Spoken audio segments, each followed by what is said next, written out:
New York District 5 is the center of all commerce in the immediate area and surrounding many districts, so Monday is hectic to say the least. The famed intergalactically recognized district is actually an enclosed city within an enclosed city.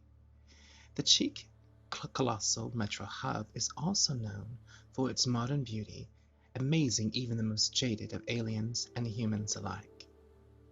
Most of the towering innovative buildings are of various styles and shapes, all created utilizing the Hellenian architects. This particular alien race are masters at creating vast architectural feats that utilize the specifically created anti-gravity technologies. This is the reason why New York District 5 floats about 1,000 feet above the Hudson Valley Forest Reserve far below. Hellenian architecture is used all over the modern 30th, 31st century world based on the premise of nature and modernity. Many of the vast buildings in the district are often coupled with lush vegetation like articulately sumptuous hanging gardens, deliriously beautiful flowering farm areas, and mystical forested meditation spaces, all creating a district that is visually stunning and a great place to work. The natural beauty of nature combines itself harmoniously with architecture so advanced, many of the buildings seem to have no seams at all. Each building looks as if the glass exteriors of these huge colossal creations were molded or poured onto the steel and concrete infrastructures. The Sakura Glasso building's exterior is the finest of Quavario glass, a glass-like mineral that is harder than steel and easier to mold under intense pressure, under intense heat. The curiously beautiful building couples alien architecture with ancient Roman aesthetics wondrously, a perfect place for the Esoteric Academy headquarters. Scaling some 86 stories high, the building seems to be cut into two halves with a graceful waterfall right in the middle.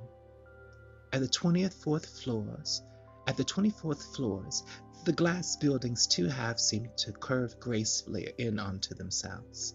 This creates a reservoir for the falling water of the fall. The water is then recycled back to the top of the fall, continuing the process. In the offices of this building, one can see the genius of the alien architecture. The design appreciation of natural beauty is so astounding and very inspiring. Each floor is a feat in modernity, utilizing the natural shapes and curves that acquire naturally in nature. The Fibonacci spiral has been the inspiration behind the architecture of each floor of this building.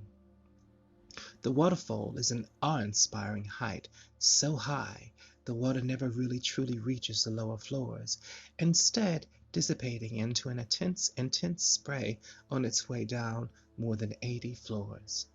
The water spray hydrates much of the enclosed mini Amazon forest located on the 25th floor below. This is the floor of the reception area of the Esoteric Academy. This intensely creative Amazon-styled garden is enclosed and can be seen only from the surrounding offices overlooking the manufactured paradise. The aspect of building that faces the outside district and public area are also graced with large hanging gardens, every 5 floors from suspended patio-like floor supports. The end result is a glass building that looks like a modern high-rise version of the ancient hanging gardens of Babylon. When looking out of the large floor-to-ceiling windows of the 45th to 25th floors, the rainforest and graceful water mist is all that can be seen, a relaxing visage for any esoteric member, reminding everyone how important nature is to all creation. David's office is on the 34th floor, a wonderful view of orchids, tropical fauna, though the esoteric director has little if no time to take it all in. Work and study of David's life and his very being. As the elevator finally opens to the 39th floor, David is instantly accosted with assistants from the floor, all needing his attention. The most important man on the floor politely attends to everyone as his office doors automatically open to a large, tastefully decorated workspace. On the walls are alien and human artifacts recounting the evolutionary role of the universe, as well as her children. David strolls up to his desk, a modern design by the late Bushi Kurochiki. The black marble desk is expensive, is expansive and comfortable, a design so delicate it seems to float 10 inches above the floor because of the sacred technologies incorporated into the furniture. Already in a dread, the esoteric director throws his jacket across one of the armchairs, sitting with a sigh. David looks around, ready to work, still thinking about the meeting, right as he hears a voice coming from his levitating voice announcer. The scroll reader sits back in his chair, annoyed that he hasn't even settled in before the questions begin. "What now?" he hisses. It's Joan, his assistant, and very best friend. "Don't take that tone with me, David Nelson," the voice relates sarcastically. "I am your boss," David playfully huffs as he settles into his chair. "Whatever," the voice says from the floating device. "The esoteric rep is going to be late. Would you like to reschedule?" David is startled for some reason, almost let down. He was in deep thought about this very meeting, has been for most of the day. "Nah, keep the meeting as usual." "How are your nerves?" "I could be better," David replies as he relaxes. "Are you sure?" David grins. "We should be having this convo face to face. You're only 7 feet away, Joan." "Give me a sec," comes from the modern device as it strobes a subtle light as Joan speaks.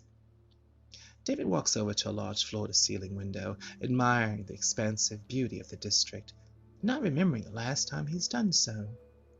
"David, you want to see me?" A voice resonates behind him. David turns to Joan, arriving by the side of his most trusted assistant and best friend indeed.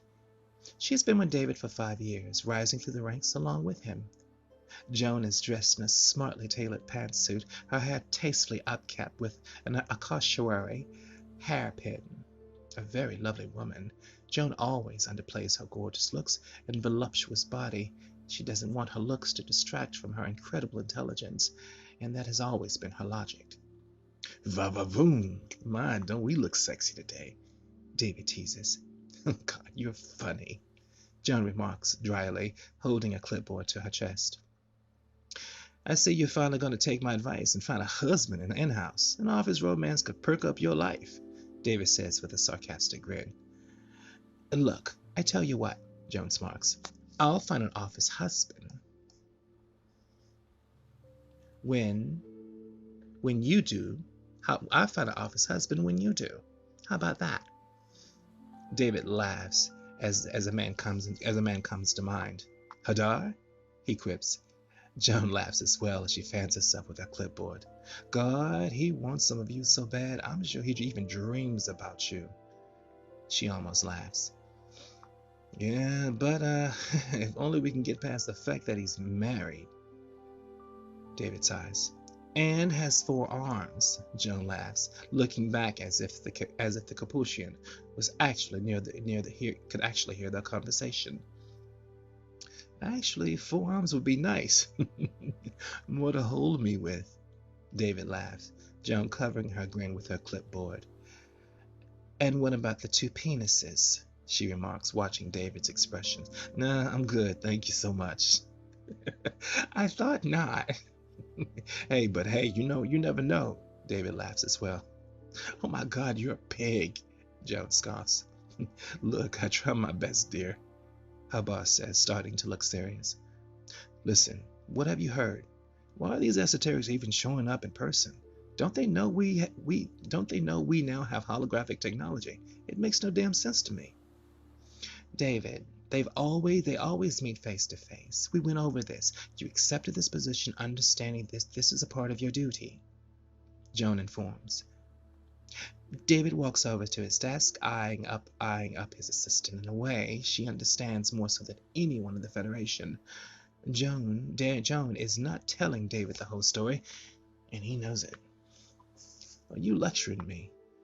"Well, actually I am. Joan remarks. Good, David says with a slight smile. Back from around his desk, David paces the office. Sitting down to think would seem suffocating. I'm like, what the hell? I hate these surprise visits from these people. He relates, looking worried. Boss, you're a high-ranking official. The reps are not here to evaluate you like some taskmaster. This is not what they are going to do, Joan assures slowly, trying to soothe her friend. This is a new rep that wants to meet you. A nice meet and greet, that's all it is. Why do you always get bent out of shape over these things? Because they can read your damn mind, that's why, David relates with wide eyes.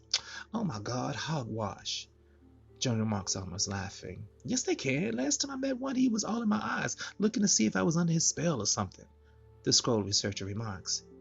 David, that was Yunov. He was attracted to you. Oh my God, dude, you dated him, Joan says with a playful scoff. Same difference. David smiles. My God. Oh my God, you are such a goofball. Joan laughs. Your daddy said the same thing last night. David laughs as well. So that's where he was, sword fighting with you. Joan smiles, laughing into her clipboard. And I won, David quips. He looks back at Joan, all jokes aside. The esoteric director truly is nervous. And by the way, why are they even visiting? Nobody will tell me anything. Oh Lord, broken tape recorder, Joan comments. We covered this, didn't we? David asks. Not even 5 seconds ago, David, Joan says as she almost laughs once again. Dave, hun, number 1, I'm gonna tell you this again. Chill out. Number 2, we can't tell you what we don't know. You always do fine with these meetings. You're just nervous about your promotion. Well, aren't you? You'll be taking my place, David comments. Joan shakes her head. No, child, please, I'm cool as a cucumber. You are not the least bit nervous, David asks, standing over his desk. He's not convinced. Not in the least, Joan says dryly. You know what? You got ice in your veins, David snarks. I know, ice, baby. Joan laughs. They both laugh. David is grateful for the humor. It's gotten his mind off of the meeting. I have told you time and time again, there is nothing to worry about. Why don't you take that little field work outside of the office before the meeting is done? It could do you some good. You did say this last week. This would qualify you for more of a master's position. You've been meaning to do this for some time, Joan relates thoughtfully. You just want me out of the office for your beer bong parties, now don't you? David jokes. No, not at all. I can do that with you here, Joan snarks. And I never invite you, and I will never invite you because you always take all the hotties. Chuckling, Joan looks over her clipboard, studying the small amount of info she actually has. Well, it says right here you'll be meeting a woman, but nobody knows anything about her. Sorry, Boopkins, that's all I can tell you. David rubs his goatee, thinking about what he's been told. The esoterics have a new rep. That's pretty rare. I mean, and she's a female. I mean, listen. Not that the esoterics are chauvinistic, and that kind of thinking was phased out a long time ago, but it's still rare to find a female esoteric practitioner so high up in the food chain of that discipline, David thinks to himself. Joan watching with concern. You know what? You're doing this again, and I'm tired of telling you. I'm not going to repeat myself. David, you're overthinking this again. You think so? David asks, eyes glazing over what info that is there. Lord, I smell burnt rubber. Your brain is doing wheelies inside that big old head of yours. Joan smiles. David smiles as well, knowing full well that he really does have a tendency to overthink even the most simplistic of situations. Look, do me a favor. Get as much info as you can about her. I want a little light reading before she glazes me over with them eyes they have. And you know they have those eyes. And don't you lie and say they don't. Joan's hands up also a small folder. Already done. And you know what, David? They can't read your mind. And I'm going to say that again, too. I seem like a tape recorder this morning. You know what? You've always said that. How the hell do you know? Because if they could, would have ran in the other damn direction. He would have been scared senseless out of his mind, because you are a scatterbrain. David laughs. You know what? You got a point, he says, looking over the file. Looking up with a hearty chuckle. Another hearty chuckle. You know what? You got me, touche. Wait a minute. Are you saying I was a bad boyfriend? Unaf is in therapy now, David, Joan jokes sarcastically. David is suddenly startled. Oh my goodness, is he for real? Joan laughs. No, doofus, I was joking. The scientist laughs. You know I'm your boss, right? David asks dryly. And? Joan retorts just as dryly. Enjoy your light reading. It's a light one page, and much of that has been redacted for security reasons. I tried calling yesterday to get more info approved. I told them that no one would read it but you, but I got no answer, unfortunately. David holds a file up to the light, trying to see through the redacted area. Damn bureaucrats. Red tape warriors, Joan quips as she watches David, almost laughing. David, do me a favor, and I'm almost afraid to ask. Why are you holding that paper up to the light? Don't you think they thought of that too? David angles the file in various ways. He's actually trying to see through the black marks. Joan, let me tell you something. How do you think I was able to contact Master Gulame before he retired, warning him of the coup that was about to take place in District 15? You stalked him? Joan laughs. No, his personal coordinates and everything was actually located on the contact info, and it was all redacted. I found it doing exactly what I'm doing now, David explains, holding up a single page even higher. You held it up to the ceiling praying for miracles? The esoteric continues to look at the paper through the office light. You're a riot today. The curvaceous assistant makes her way over to David, placing her arm around his shoulders, hugging her overthinking, nervous-natured best friend. Frustrated, David leans his head on Joan for more support, both taking a sigh. Nothing can be seen on the paper. You're just nervous. Relax and take a deep breath, and a Valium if you have any.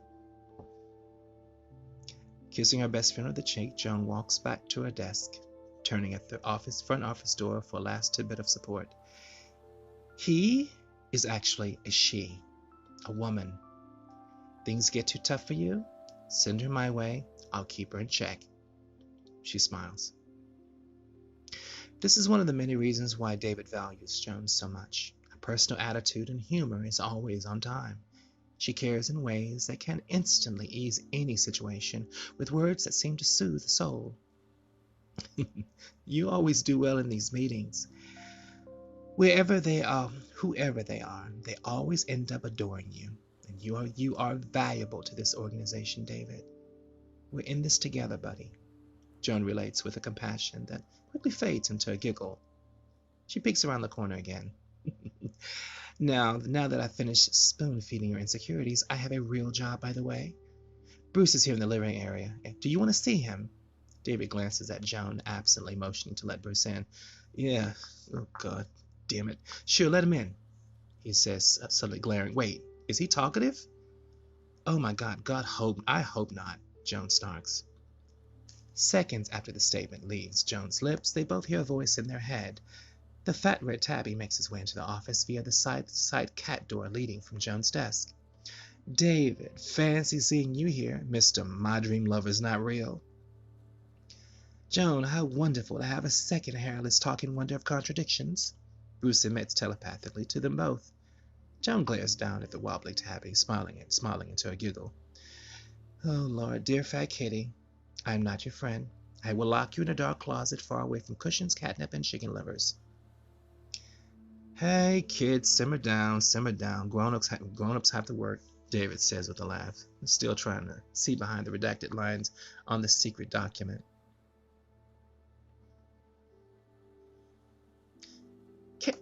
David, can't we just ship him to, where, someplace far, far away? I'm being very serious, Joan says with a cheeky grin. I tried that. He just came back. Bruce looks in the woman's direction as he sits defiantly in the middle of the office floor. Human, I dare you to even touch me. I will have you shipped to a spiritual extractor so fast your head will spin. Maybe we can extract that thing inside of you called a personality. The cat emotes with a chirp. It's just as abrasive and offending as any demon. Now take your life credits and go buy a fresh set of grins and giggles. You're dismissed. Ouch! Damn, Bruce, David comments, looking back to his document. Bruce, do us all a favor and jump off the nearest carport platform. We're both interested in seeing if you can fly, Joan quips as she walks over to the cat. After you. Bruce emotes. David telepathically hears them both chuckling at their exchange. Glad for the momentary distraction, looking over to watch Joan pick Bruce up, the worried scientist smiles as he watches her hug the fat cat lovingly, causing the sarcastic feline to purr rather loudly. David has never understood the ironic, acidic banter between the two. They both seem to enjoy their sarcastic rhetoric. Cats and women, go figure, he says absently, looking over the report, still trying to read through the blocked out type print. We heard that, retorts both Joan and Bruce. David is perplexed, pointing at Bruce. Okay, you know what? I know how you heard me, but you, he says, pointing at Joan. My dear David, for the 1000th time, Bruce telepathically snarks. You do have to keep repeating things to him, Joan includes. He's always been that way. I think age makes it worse, she repeats. And he is getting older, Bruce remarks. David deadpans them both. I will throw the both of you out of my office. Not really caring what David has to say, the fat cat purrs contentedly in Joan's arms. Anyway, when I open up a telepathic connection between multiple humans to communicate with them, they can also communicate with each other because of me. Little special me, Bruce emits as he purrs. Joan, throw that thing in the damn fucking garbage chute, fast! David grins. Looking back at his report, the scroll researcher peers up to his friends. He then looks back to read the report, trying to glean some type of info from what can only be a few paragraphs. David silly chuckles. Bruce, you're about as special as a heartburn, fat cat. Bruce gives the sarcastic comment. As much care as a week-old hairball. Come, dear Joan. You have to leave David to himself, he says, leering back. He's using his new superpowers, trying to find info and logic where there is none. Let's see what his paranoid mind makes up. This should be a giggle and a half. David looks up from the paper. Joan, you still have it in your arms. I said kill it with fire. That's an order. David chuckles, finally putting the document back in its folder. It all really does look silly. Joan, did I tell you about the time when David met Mr. Wright in the cryo dreamscape? Bruce purrs. He asked his new lover for a date. The handsome beau said it would be a snooze. Bruce emotes with Joan, giggling at David's expense. You know what? The both of you, keep it up. I'm gonna fire both of you. Joan looks up from Bruce, rubbing his fluffy fur. Are you really dating cryo men? They're not even real, David, she says with concern. Joan, please don't listen to Bruce. He has a tendency to exaggerate a lot. David relates as he looks squarely at Bruce. He was not supposed to even mention the special cryo app David has added to his sleep adventures. Oh, David, don't worry. The app is the hottest new thing. There are hundreds like you having steamy romances with dream lovers while dozing. I have my own program, Joan relates with a wink. David smiles. He doesn't really want to discuss the topic. Joan playfully blows her boss a kiss as she walks to the front reception area, stroking Bruce in her arms, as always. I would like you to lovingly feed me my chicken livers one at a time, can be heard from the next room.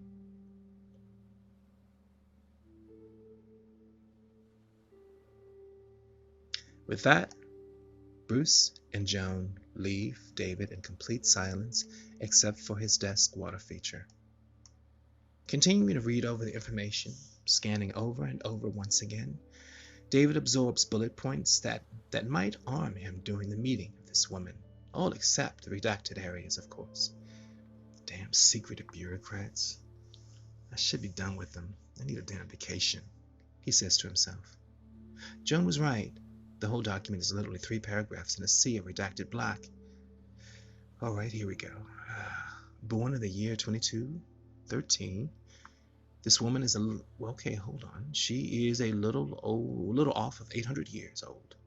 David reads, looking back as his brow furrows. She will be the oldest of the esoterics that he has ever met. A question floats in the esoteric's mind. Well, wait a minute. How in all creation did she manage that?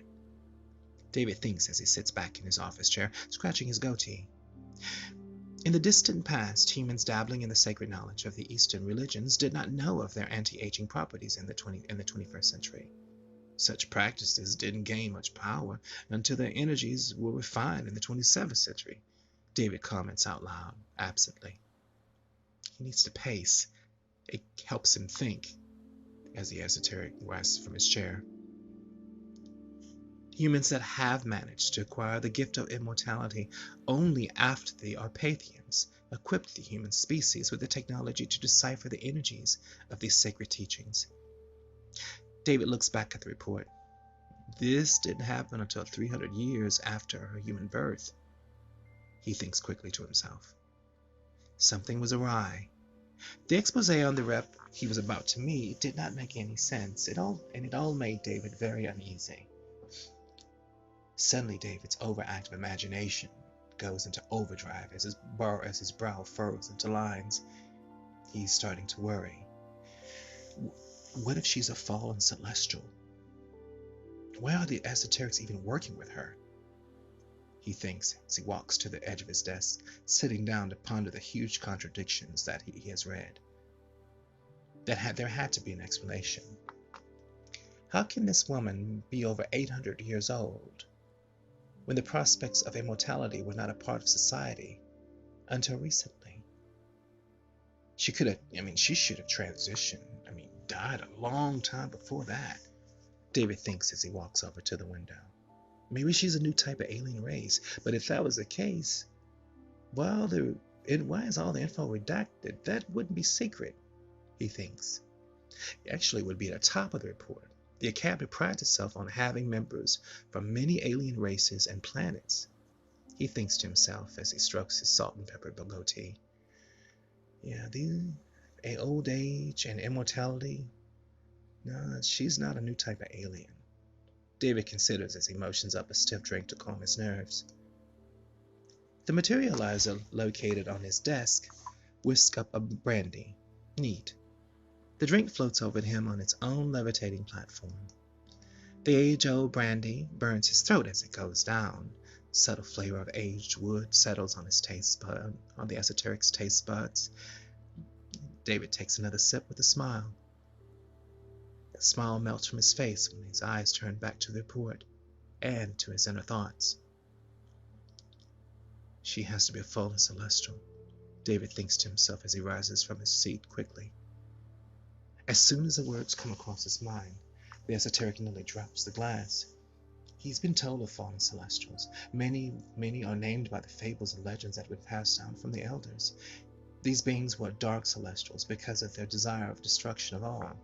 Chaos is their main calling card. It is said that they achieve this by influencing humans' free will, a divine gift that they've desired since time began. Celestials have free will. All creation does. David considers. Okay. Am I actually assuming that this woman is a fallen? The esoteric thinks to himself, the alcohol already going to his head. What if she is? Oh, come on, man. She can't be. David decides suddenly. His belief in his organization would not allow such thinking. But what if she is? The esoteric thinks as he sips, his mind stumbling into paranoia. Okay, stop. This paranoia is getting too far, it's just going way too far. David thinks out loud as he motions to his hollow. Another brandy is whisked up, now floating back to him. David looks to his glass as he shakes his head. Yeah, Monday morning drinking already, he asks himself as he smiles, downing the stinging exhilaration of strong-willed aged spirit. The cunning esoteric director continues to recollect information he has learned from the esoterics, going over and over in his mind what he has learned. Known as influence peddlers, the fallen are dark-natured beings that have undermined humankind's evolution since humankind evolved from primates millions of years ago. These hugely powerful celestial beings have much blood on their hands. They are thought to be the whisperers of wars, famine, and murder. All that ails creation can be laid at their feet.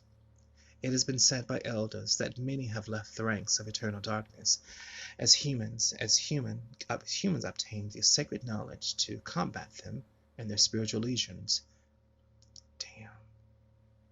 Is she one of these fallen celestial things? An incarnation, ages old, in human form? David ponders. Why has the esoterics accepted her as one of their own? He quickly thinks to himself.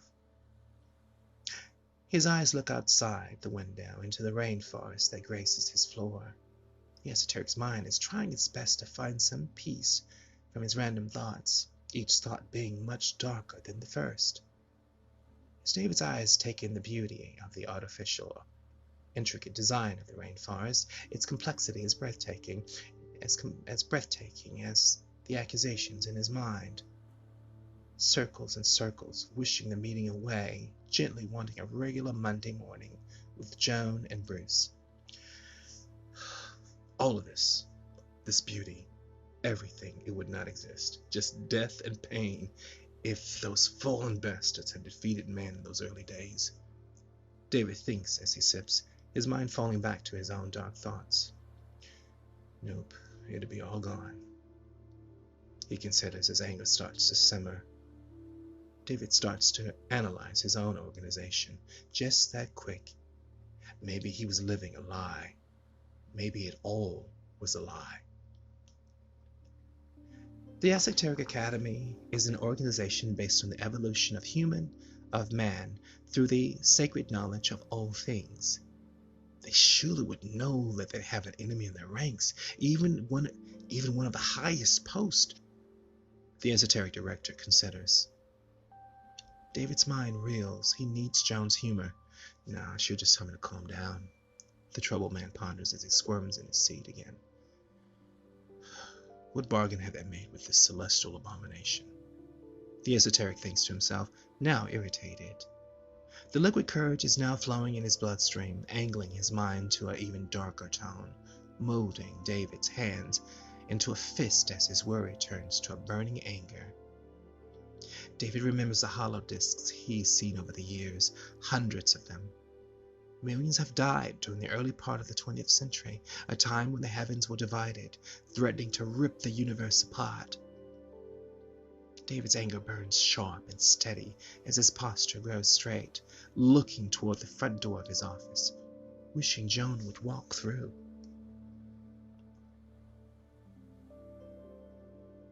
The esoteric director is now determined to find any explanation for this travesty. He will banish this vile evil to parts of this universe that have yet to be heard of. David reaches for his middle finger, the thin gold ring he knows all too well. He turns it to the right, equipping an esoteric protective glow starting from his feet, quickly reaching his crown chakra. The director is now suddenly invigorated to the very core of his being, rising as if in a trance. With his eyes beginning to glow, feeling his feet leave the floor as his right hand starts to glow, the celestially imbued human looks to his right, a mirror in his sight. Seeing his mirrored reflection, David sees his mirrored reflection as he takes in the wonder of it all. With eyes that seem to glow through time itself, his face radiates sacred knowledge, all from the internal aspect of his divine being. David is now a god form in physicality. the privilege of devouring some of the most precious of most miracles. David now looks at his hand, each shimmering with unearthly glow, as the celestial heat flows from them both, divine heat that only destroys evil in all physical form. This form of shine is not only known by those high in the esoteric order, this knowledge is also understood by the ones that fought the fallen celestials some 700 years before, a battle that finally freed humankind from the grasp of the dark ones of ego and influence. David feels himself grow light as a feather as he slowly rises in the air even more. Inches from the hard granite panels of his office floor, his breath grows cold in his throat, now seen as a cold mist as he exhales gently. The warm blood once coursing through his human veins is now cold as ice, as David's skin shines, floating, ready to banish the she-devil to the brink of destruction and beyond. The human is a sight of pure, divine power. His preternatural senses heightened. David can feel the essence of her nearby. She's moving closer to his very being. Suddenly, like a haze that breaks through his divine senses, David hears a voice. He feels a presence. The human's eyes are like two small little suns shining all around the office. He sees nothing. The present feels like a warm glow, as if the universe has kissed him on his icy cheek. David feels a sense of love burrow within him, in his soul, slowly ebbing into his brain. He lowers to the floor, stumbling forward to his desk. Disarm yourself, human, or I'll be offended. I mean you no harm. I'm not what you think I am. There is still much you humans do not understand about the celestial wars. It can be heard in David's heart. David hears the voice in his head and in his soul, sounding like a million waterfalls, a million singing voices in the most perfect of harmonies. I said, disarm yourself or I will disarm you. Your choice, demands the unearthly voice ringing in his skull. David is rushed forth with determination, looking all around frantically. Do your worst, you she-devil. He seethes to the empty office. Suddenly, David falls to the floor, dazed, completely drained of all spiritual energies. The scientist frantically looks around his gold band for protection. He turns it to the right. Nothing. A useful trick I taught my human lover Solomon so long ago to build his temples. I told you. David hears in his head a voice distinctly feminine. Unhand me, you she-bitch. Little horn. Unhand me. David sees out loud into thin air as he collapses to his knees. All right, fine. I've had my amusement. I'm now headed up to your office, up in the lift along with my entourage. Now you play nice, okay? Relents the cosmic inner voice as Joan rushes into the office, having heard that David yell from the door through the door. Dave, the office door was locked. Are you okay? She screams, rushing to her friend on his knees. He points to the file with disgust. I'm fine, Joan. It seems we're going to have company. A fallen one. She's on her way up, David explains with a huff. Joan helps her friend to his chair, making sure he's comfortable, as the worried looks transforms her pretty face. Well, look at it this way, Davy.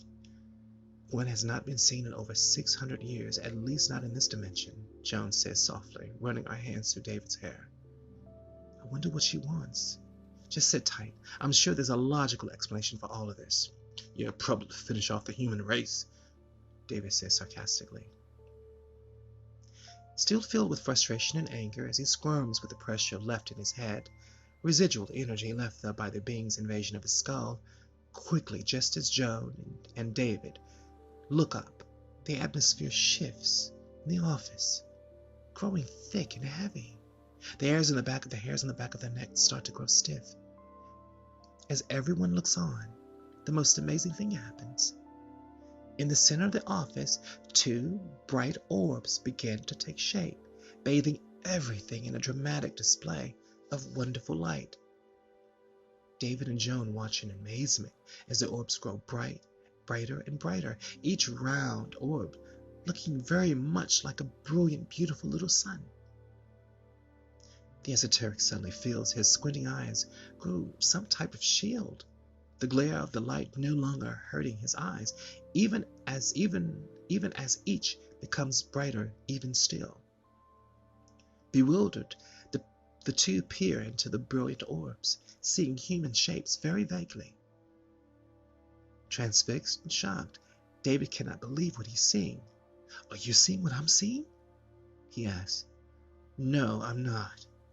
"You're blind then," David nervously snarks. "You've been drinking too," Joan says with looking back at the two orbs, clearly shocked. The spell has been broken. David is irritated.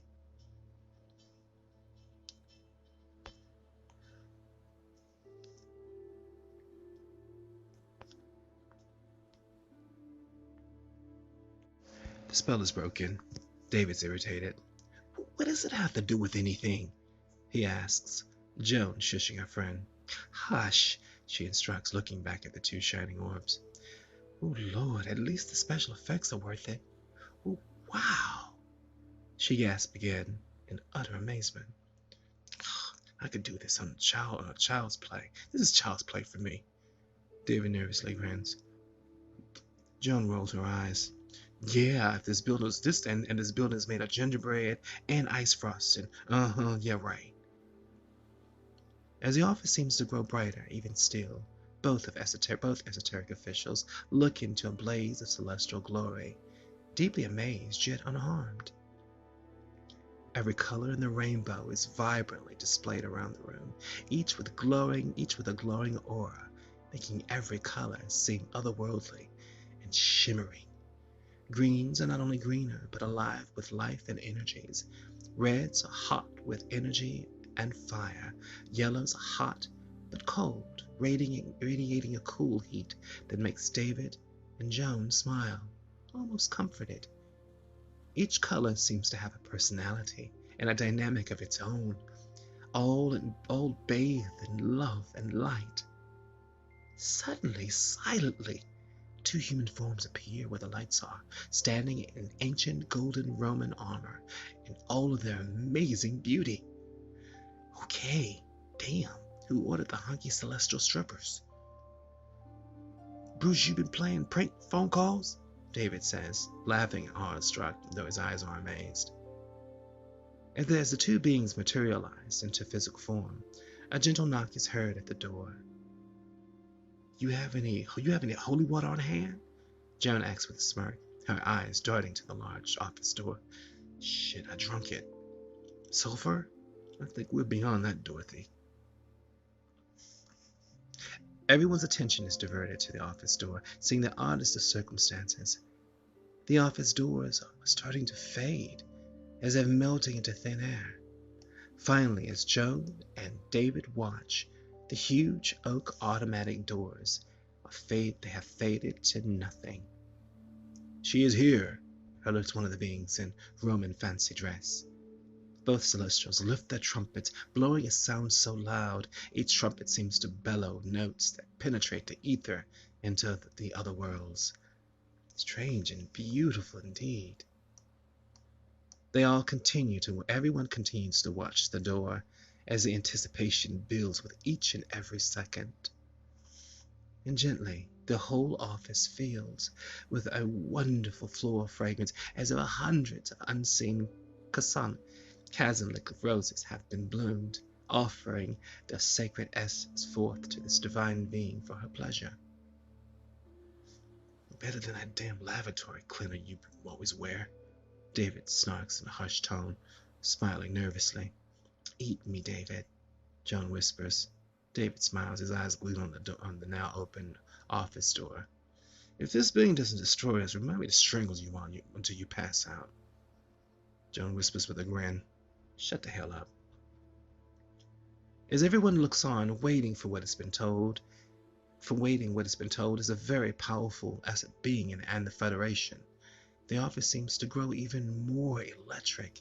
Tingling arms and legs. Everyone feels the raised heartbeats. Palms are sweaty. Everyone just feels absolutely exhilarated. Everyone knows that who they're about to meet is going to change their life forever. Softly at first, David and Joan notice at the front of the doors. The very front entrance starts to glow even more, stronger and stronger, till framed with what looks like thousands of tiny electric currents. As the currents around the door grow, causing the most curious zapping sound, suddenly it all stops. The silence is eerie and strange, and Joan and David look into each other. Suddenly, Joan's eyes ankle to her boss to look back to the door, where David sees takes his breath away. In struts a female figure so ravishingly beautiful, dressed in what would be in high fashion during the ancient rule of Julius Caesar so long ago. Joan and David suddenly gasp. Their eyes fall upon one of the most beautiful women they've ever witnessed in this ultra-modern world. The seductive woman's hair is closely cropped, a divine, beautiful interpretation of physicality of Moorish blood. As the woman walks closer to the office door, her body sways with a slow, seductive strut. Her aura is golden and radiant, with a beauty that is simply timeless and an allure that is confident and serene.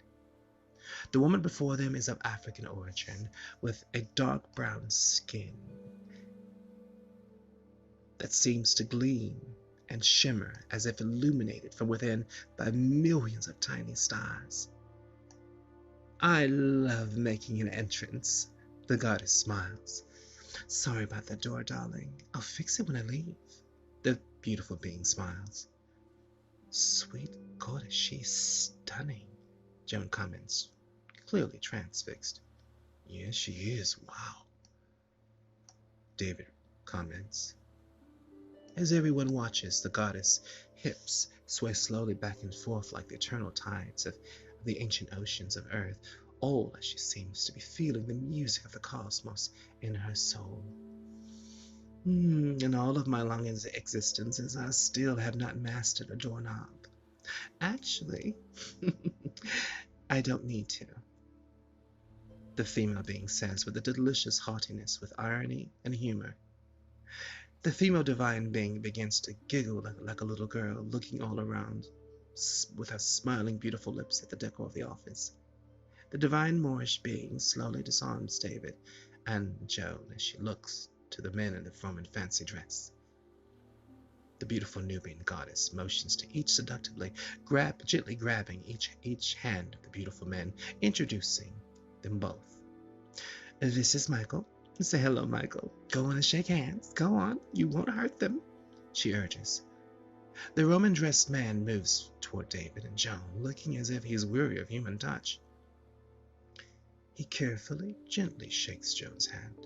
The Celestial's handsome face looks worried, as if he expects her hand to crumble under his slightest effort. Joan smiles sweetly, endeared by the Celestial's touch. His skin is soft as silk, with hands so warm they feel like she's shaking hands with soothing beams of the sunlight. Hello, Michael, the assistant smiles. The Celestial looks back at the goddess with a questioning, childlike gander. Use your voice, Michael, the Nubian being says sweetly. It will no longer destroy as long as you're near me. You can be with them, the goddess says with a warm smile that is proudly filled with love and joy.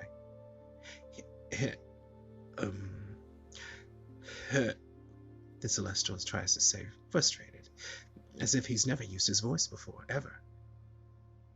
Trying his best to use vocal cords that have never been used, the experience feels more like a miracle waiting to happen. Urging air into his human lungs, using his diaphragm to make a tone, what comes from Michael sounds more like what would come from a vocal dog. The goddess smiles reassuringly, urging the being on. Michael's handsome face is a mask of slight frustration, forming words from lips, lungs, and throat and mouth, all which have never been used.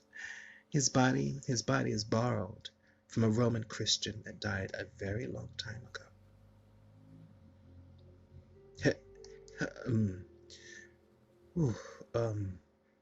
Yeah. Hello, the celestial finally stammers softly. Slowly looking all around, the divine being seems pleased that the building is still standing around him. Michael's eyes brighten, his face beaming a brilliant smile as he grows excited. See, I told you, Michael, the Nubian divine being smiles. You can't hurt your beloved humans as long as I'm somewhere near you. My divine power has equipped their fragile bodies with an inner force to match yours. Hug, hold, kiss all you want to, baby, as long as it pleases you. The divine, mysterious goddess relates as she giggles again delicately. Joe says bluntly, holding the celestial at bay. A hug will do. No Nephilim baby mama here, thank you very much. If actually a handshake would be nice. I ain't letting you hug me. Lies, the goddess retorts. Michael smiles even broader as he hugs a smirking Joan even harder, completely disregarding Joan's desire not to be hugged, oblivious to the awkwardness of the whole situation. Excuse me, let me go now, protests Joan as Michael quickly lets her go. He now understands how weird the whole situation is. A quick lesson learned in human interaction. Stalker? David whispers to Joan as the celestial smiles at him. Yep, Joan snickers, fixing her clothes to composure. Michael looks over to David with the same warm smile, subtly grabbing David's hand with a hearty handshake, pulling the esoteric director into a strong, loving hug, one that seems to last a little too long.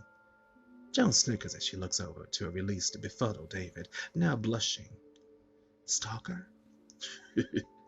Actually, I think I'd let him stalk me. David whispers through a smile. I've always wanted to hug. Human physical touch. The celestial smiles. There is no greater pleasure. Michael struggles to say, with a voice that is deep and masculine. David is slightly embarrassed, but amused all the same as his face turns 2 additional shades of red. We have a blusher. Oh, so adorable, said the beaming goddess as she gently sways her hips to her own inner music. She seems to enjoy their energy of adoration that is building in their office, her inner glow of light starting to gleam brighter. Oh, okay, big buddy. Do me a favor. David laughs. Calm down before you start to sport wood. And that'll put us all in trouble. David backs away, bowing in appreciation, and as Michael does the same. Joan nudges her boss gently as they both look on. Shh, you know you liked it. Stop playing. Like a fat kid in a cake shop, David says gently as Michael overhears them both, smiling politely. The goddess laughs out loud, a laugh that seems to lighten the whole room from its oddly heavy, glorious atmosphere. That cannot happen, I'm afraid. They're not created for reproduction, sweetie. Both as celestial creations of love and honor of life and creation, they create energy, not babies. The goddess coos. Now, I myself, on the other hand, well, I'm all a woman, baby. Or at least this body is. The very same one I've inhabited for eons. Explains the beautiful goddess as she seductively moves her arms up her hips and ample, voluptuous breast, slowly mesmerizing everyone in the room as she enjoys her own physicality. Plenty of cake there. Oh my lord, you see that?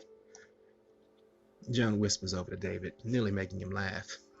Oh my god, chocolate on top of chocolate. Wow! David grins. They both watch with joy as the goddess continues to move her luscious hips to and fro, as if flowing with a soundtrack that only she can hear. Oh my lord, make it rain, mama, Joan smiles. Expect a thunderstorm anytime soon, David whispers over. Everyone watches as the goddess seems to be bewitched with her own sexuality, her hands and hips flowing freely. David is curious by it all. He can't take his eyes off of this goddess, this beautiful woman, most beautiful woman he's ever seen. Gyrating her hips as if dancing into her own joy, releasing it right back to the others, sharing what is most precious to her, freedom of expression.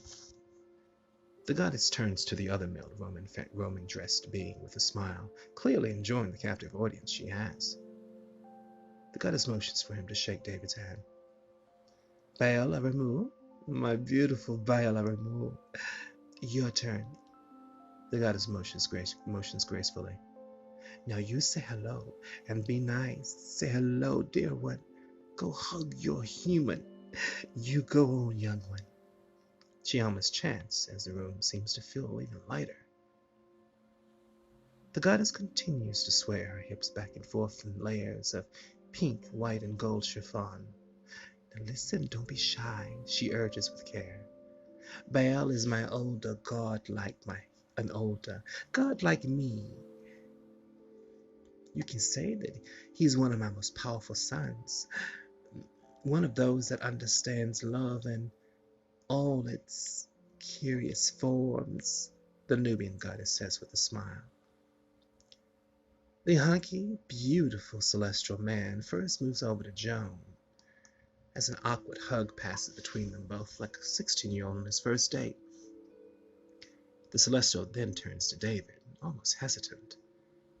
Baal stops, as if he's been waiting for this moment for eons, a small smile creasing across his timelessly beautiful face. David sees this strange smile, its creases, the way it frames the celestial's face. It all looks very familiar, as if a deja vu is coming to be, a feeling that never seems to end in that moment. The eerie sensation soaks into David's body as if a strong high tide through a full moon, creating the same he's always known, but different and very new. Feeling the same as the human in front of him, knowing exactly why. The celestial places his arm around David's waist. Caught up in the moment, feeling an energy that has him to understand so much more than the present moment, David notices that Baal's powerful body is hotter than any human. The sensation is strange but familiar, like slipping into a warm bath, feeling as if he is finally home. Is it okay if I call you Baal? He asks softly. If that pleases you.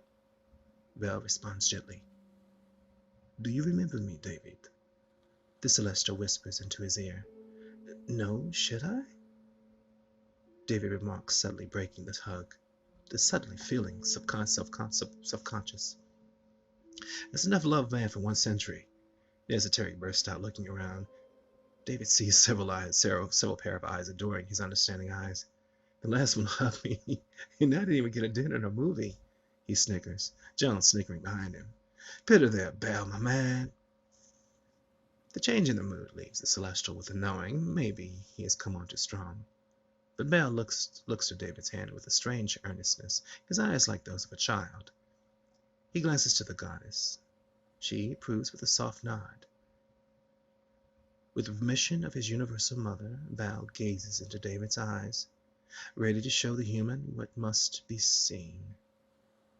Gently, the world around them seems to slowly float away into a mist of perception and lost memories. As time and space melts into a soft, alluring feeling of knowing, David's sarcastic smile slowly melts into a look of awe as his mind melds with the celestials. All that is going on in David's heart in that moment, lost phases of ecstasy, stolen kisses, ages of love ripped away by death, only to be reborn anew with youth and sweet innocence. The esoteric's face tells it all with sweet exuberance to the pain of loss, tears forming but never falling, eyebrow-raising wonder to teeth-grinding rage, all coming at David in a seconds that seem like centuries. Something of him simply clicks. In that moment, something of him simply clicks in a way so profound, it leaves him speechless. As everyone watches in wonder, Baal's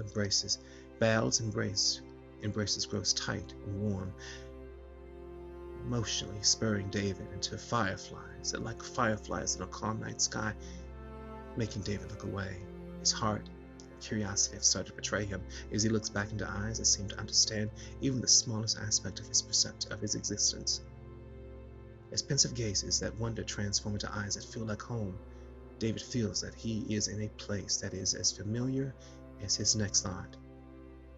Baal seems to not blink, a strange general confirmation that comforts David in this moment. Not once did the immortal blink, drinking his human in, all of him. It has been a long time, though the skin is different. Baal stares beyond skin, and he sees right into David's soul, an old lover that has been stolen by cruel death so many times, only to be given back by life. Ages of reincarnated loss and care made obsolete with just one moment. They have known each other before, and David now knows this. He feels he understands it. He feels it in ways that he cannot even begin to fathom. Suddenly, the spell is broken just as quickly as it starts. The eternal lovers are in a mixed company, and it's not time for this intimate introduction. I wanted to touch a human as well. I hope this does not offend you.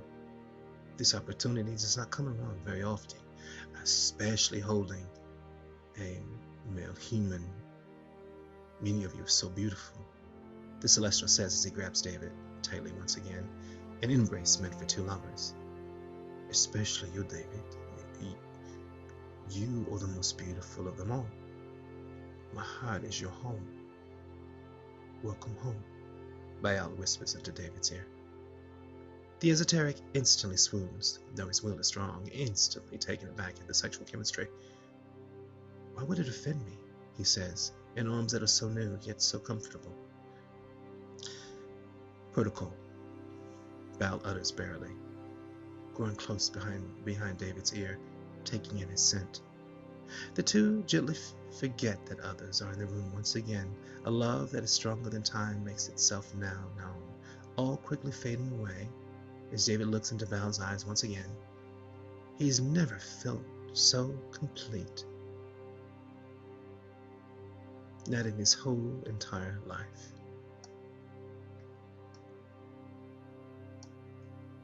I adore you. I adore you, and I don't even know why, David relates softly. Baal smiles, so close to David's lips, a kiss seems imminent. You always have.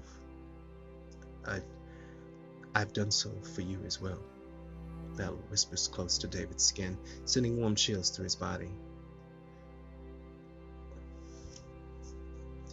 Oh, but I will have you again, the Celestial whispers.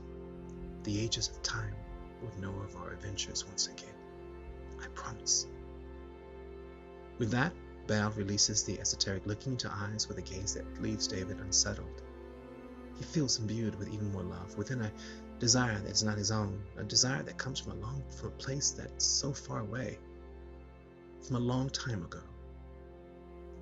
Suddenly a feeling of care and longing quickly wraps around the new lovers, placing them both within the eyes of eternity. The gaze makes David sure that this being has known him before. Do you remember me now? The Celestial asks, gentle with his words. The question is posed again, floating in between the close embrace of the two. This time David is sure. He is aware of somehow that has happened well within somewhere. Yeah, I think I do. I don't know how I remember you, but I do, David says, his eyes fall into his chest. Baal's intense stare, filled with wonder, it all makes him feel naked. Baal, if human, he would swing the other way, if you get my drift, the goddess says with a smile. Love comes in many forms, children, in all shapes, in all creation, explains the goddess as she slowly walks toward everyone. Her eyes fall on Baal and David, taking in that subtle joy, and turning around, shooing the two Celestials away. Now you boys go out and go get in trouble. Go kiss somebody. Go help somebody across the street. I'm sure some old lady needs some help across the street somewhere, the goddess says with a laugh. And remember, no hugging these humans. Their bodies are messy, bloody fun bags outside of my presence. Go on, have fun. The goddess waves with a laugh.